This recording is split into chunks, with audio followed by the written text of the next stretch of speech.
I have the OnePlus 13 and I'll be showing you how to turn the always on display on or off. So simply go to settings.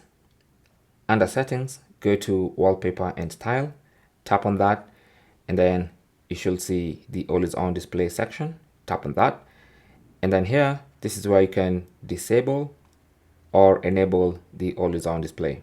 Now once it's enabled, of course you have some extra options, like you can use seamless, which is a new one for OnePlus.